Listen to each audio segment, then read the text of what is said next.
You are saying the commonalities. Yeah, there is. Like, I remember once we were working with the Shipibo shaman, and a person asked, just like similar to what happened to you, but it was in a group.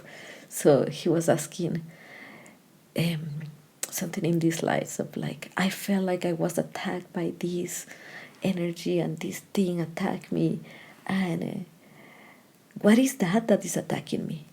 And it was like beautiful. I think that you remember Diogenes was super sweet. So Diogenes like stopped and he said, "Is this something out there?" The person was like, "Is something out there to get me and attack me?" And Diogenes quietly said, "Sid, it's like it's your own mind," which is really interesting because uh, all we could call it like spirits. We could call it mental states. There is no what is in, what is out.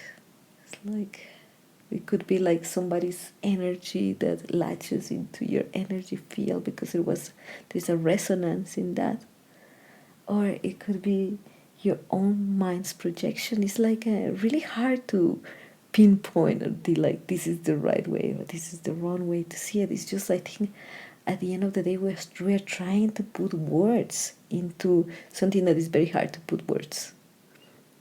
And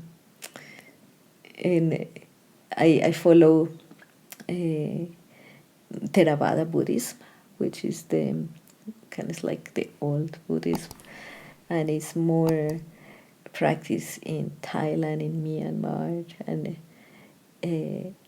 seems to be more logical. However, this was kind of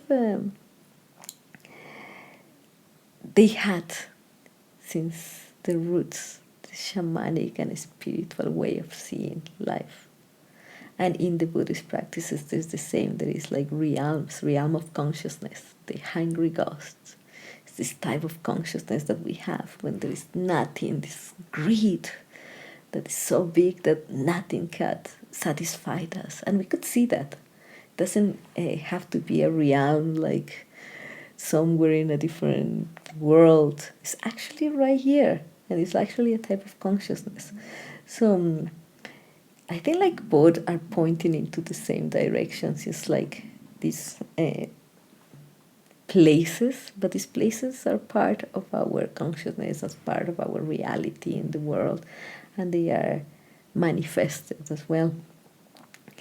I remember being in Thailand, and in Thailand they had these little houses, and it's like a Buddhist country, but they have these little houses that they make and they put in the entrance of the house for the spirits. So they feed the spirits, and I was told about this book. I will tell you at some point, which talks about the history of Theravada Buddhism and how Western people kind of like got more interested in it and took out the more like folkloric spiritual part of it to make it more logical and appealing.